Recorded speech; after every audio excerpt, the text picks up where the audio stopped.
Recevez nos salutations amicales, partout où vous résidez actuellement dans le monde. Merci d'avoir répondu au rendez-vous pour la suite des informations sur les conduites à tenir en cas de catastrophe naturelle au Canada. La vidéo d'aujourd'hui sera consacrée au chapitre des tempêtes violentes au Canada. L'information étant capitale, nous invitons tous ceux qui veulent immigrer au Canada à s'abonner au cabinet Canada sans frontières afin d'être suffisamment informés sur les pas à poser pour toujours garder la tête au-dessus de l'eau.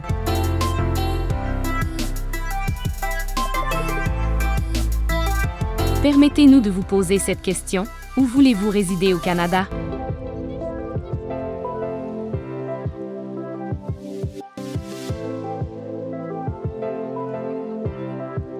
Sachez que certaines régions au Canada ont un risque élevé de catastrophes naturelles.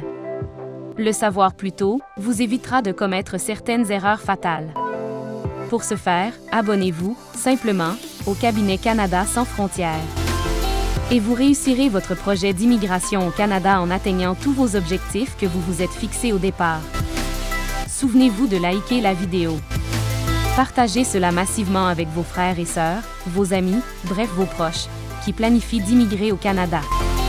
Laissez vos questions dans la section de commentaires et nous nous ferons le plaisir de vous répondre.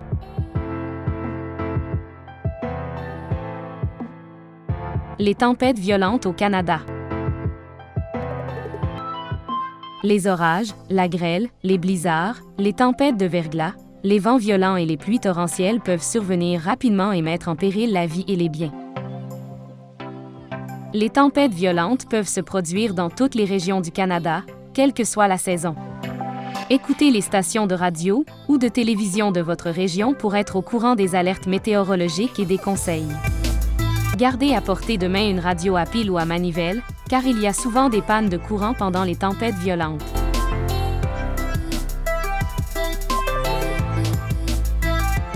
Que faire avant une tempête violente?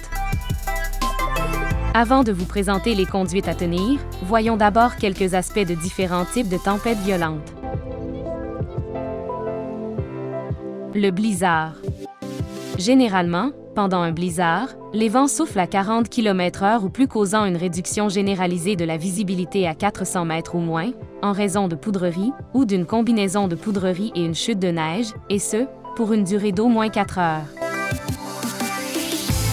Un blizzard se produit lorsque déferle une vague d'air arctique glacial, amenant de la neige, un froid polaire, des vents violents et une forte poudrerie qui entravent la visibilité. Ces conditions doivent durer au moins 4 heures pour qu'il s'agisse d'un blizzard, mais elles peuvent durer plusieurs jours. La visibilité faible, les basses températures et les vents violents créent un danger important.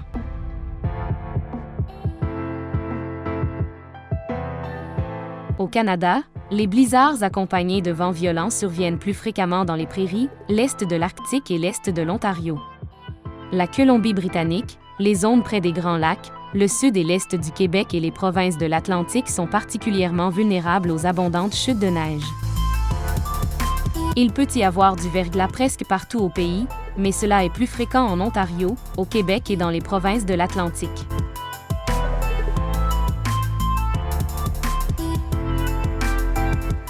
La grêle. Les tempêtes de grêle peuvent se produire partout au Canada, mais elles surviennent plus fréquemment en Alberta ainsi que dans le sud des prairies et de l'Ontario. Les tempêtes de grêle surviennent surtout de mai à octobre. Dans certaines zones des prairies, il peut y avoir jusqu'à 10 tempêtes de grêle par année. Une tempête de grêle peut être un désastre financier pour les fermiers dont les cultures sont ravagées et pour les personnes dont les maisons et les véhicules sont endommagés. Certains grêlons sont de la taille de petits pois, alors que d'autres peuvent être aussi gros que des pamplemousses.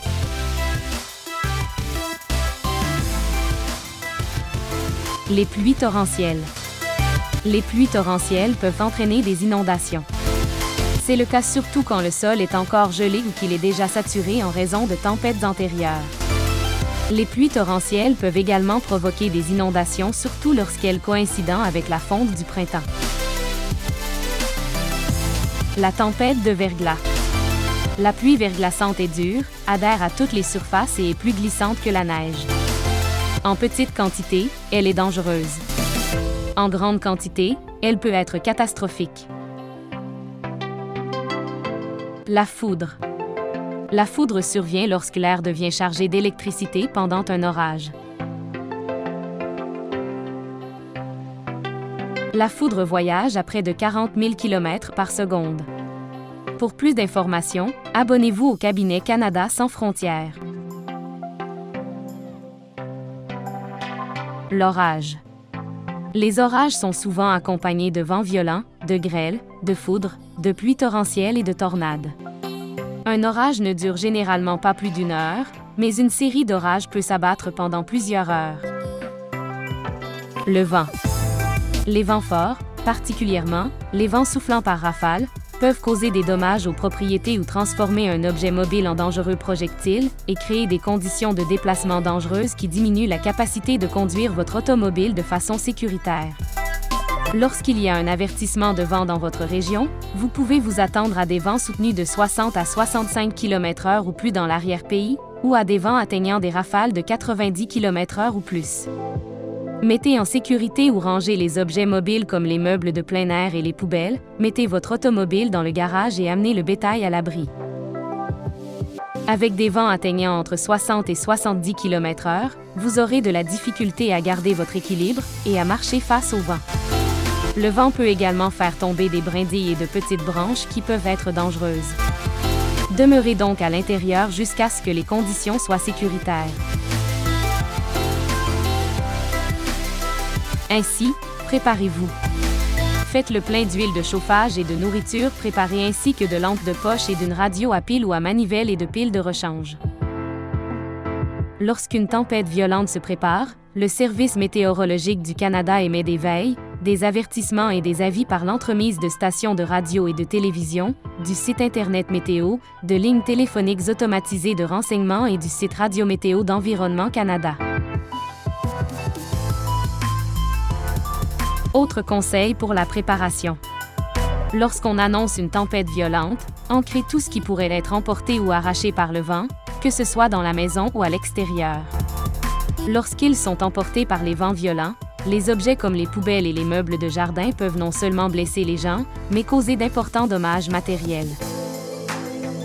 Coupez les branches mortes et les arbres morts afin de diminuer le risque qu'ils tombent sur votre maison pendant une tempête.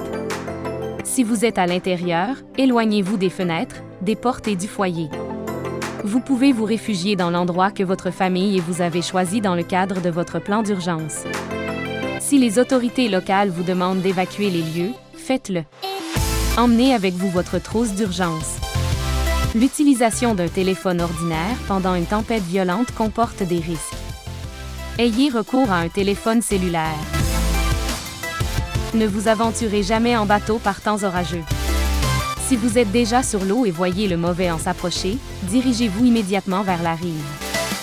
Vérifiez toujours les prévisions maritimes avant de partir en bateau pour la journée et écoutez les bulletins météorologiques pendant votre randonnée nautique. Si vous êtes en voiture, immobilisez le véhicule loin des arbres et des fils électriques qui pourraient tomber sur vous. Restez à cet endroit. Généralement, sur une ferme, les effets d'une tempête violente sur le bétail peuvent être amoindris en déplaçant les animaux afin d'éviter la tempête.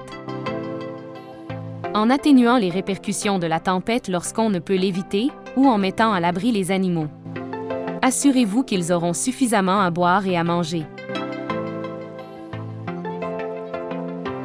L'approche à adopter dépend du type de tempête que l'on prévoit. Que faire avant le blizzard?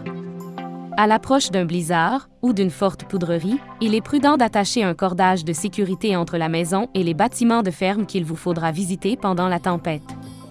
Si vous avez une ferme, mettez les animaux à l'abri. Généralement, si la structure de l'abri est solide, il faut y placer les animaux. Lorsque cela est fait, il faut fixer solidement toutes les ouvertures. Il faut mettre les animaux à l'abri avant de faire de même pour les humains. Il faut s'assurer que l'approvisionnement en eau ne gèle pas. De nombreux animaux sont morts de soif pendant l'hiver, même si l'approvisionnement en eau était abondant, car l'eau était gelée et ils ne pouvaient en boire.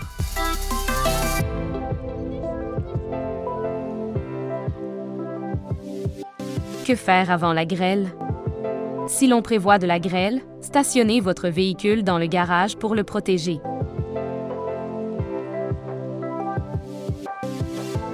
La conduite à tenir avant les pluies torrentielles. Vous devez examiner le système de drainage autour de la maison afin de diminuer la possibilité que le sous-sol soit inondé en raison d'une pluie torrentielle.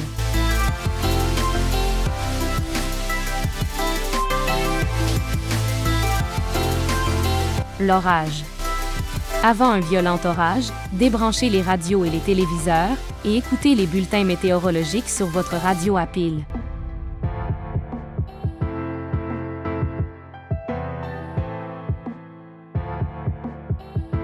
Que faire durant une tempête violente?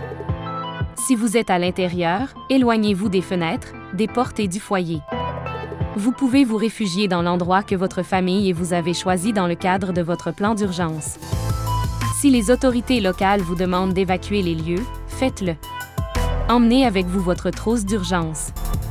L'utilisation d'un téléphone ordinaire pendant une tempête violente comporte des risques. Ayez recours à un téléphone cellulaire. Ne vous aventurez jamais en bateau par temps orageux. Si vous êtes déjà sur l'eau et voyez le mauvais en s'approcher, dirigez-vous immédiatement vers la rive. Vérifiez toujours les prévisions maritimes avant de partir en bateau pour la journée et écoutez les bulletins météorologiques pendant votre randonnée nautique. Si vous êtes en voiture, immobilisez le véhicule loin des arbres et des fils électriques qui pourraient tomber sur vous. Restez à cet endroit. Que faire durant un blizzard? Quand une tempête hivernale sévit, restez à l'intérieur. Si vous devez sortir, habillez-vous en conséquence. L'enveloppe extérieure de vos vêtements devrait être hydrofuge et couper le vent. Le manteau devrait être muni d'un capuchon. Portez des mitaines. Elles sont plus chaudes que des gants. Et surtout couvrez-vous la tête puisqu'une grande partie de la chaleur corporelle se perd par la tête. En terrain découvert, la visibilité peut être presque nulle lorsqu'un blizzard fait rage ou en cas de forte poudrerie, et il est très facile de s'égarer. N'essayez donc pas de vous rendre à pied à un autre bâtiment, à moins d'avoir installé un cordage ou un autre dispositif pour vous guider. Si vous devez voyager pendant une tempête hivernale, faites-le pendant la journée et informez quelqu'un de votre itinéraire et de l'heure à laquelle vous prévoyez arriver. Si vous êtes pris dans un blizzard ou une tempête de neige, restez calme et ne sortez pas de votre voiture. Laissez pénétrer de l'air frais dans la voiture en entr'ouvrant la fenêtre du côté abrité du vent. Vous pouvez faire tourner le moteur pendant une dizaine de minutes chaque demi-heure si le système d'échappement est en bon état. Méfiez-vous des gaz d'échappement et vérifiez périodiquement que le tuyau d'échappement n'est pas obstrué par la neige. Rappelez-vous, le monoxyde de carbone est inodore et peut être mortel. Faites de l'exercice de temps à autre pour activer la circulation dans les mains et les pieds. En général, c'est une bonne idée de bouger constamment pour éviter de s'endormir. Si vous pelletez la neige autour de votre véhicule, ne vous exténuez pas. Le fait de s'exténuer lorsqu'il fait très froid peut provoquer la mort en raison de sueur ou d'une crise cardiaque. Restez à l'affût des autres voitures et des équipes de secours.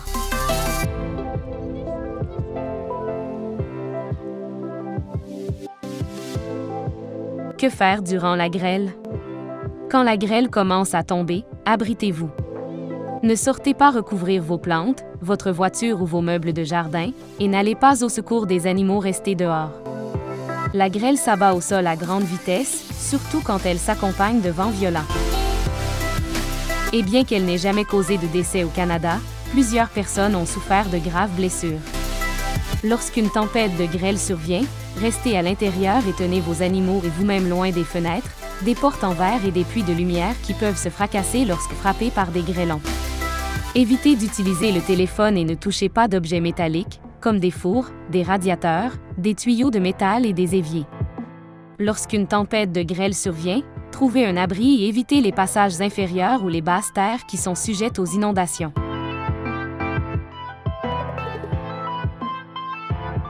Que faire durant une tempête de verglas? Pour ce qui est du verglas, il s'accumule sur les branches, les fils électriques et les bâtiments. Si vous devez aller à l'extérieur après une importante accumulation de verglas, Faites attention aux branches ou aux fils qui pourraient céder sous le poids de la glace et tomber sur vous. Restez sur vos gardes. De gros morceaux de glace pourraient également tomber des toits. Ne touchez jamais aux fils électriques.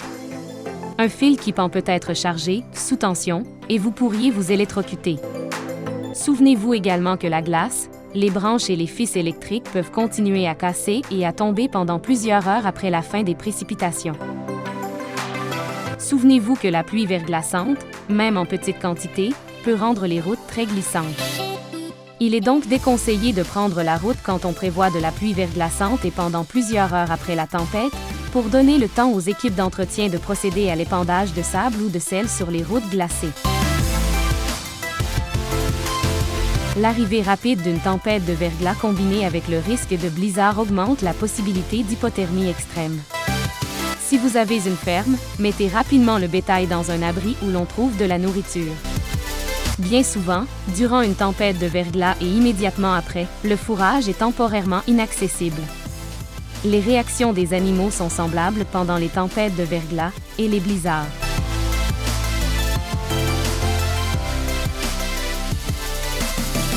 Que faire durant la foudre?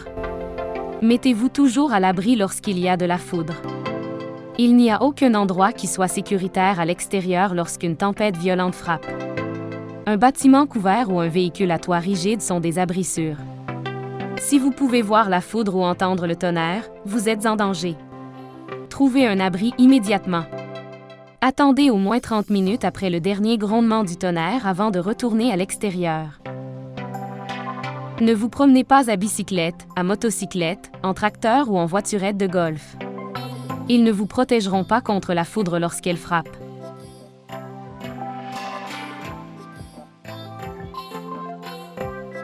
Que faire durant l'orage?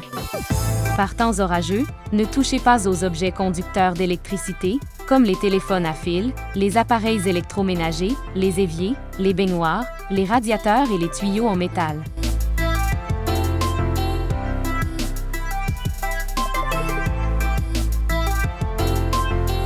Voici ce que nous avons à vous présenter aujourd'hui: les tempêtes violentes au Canada.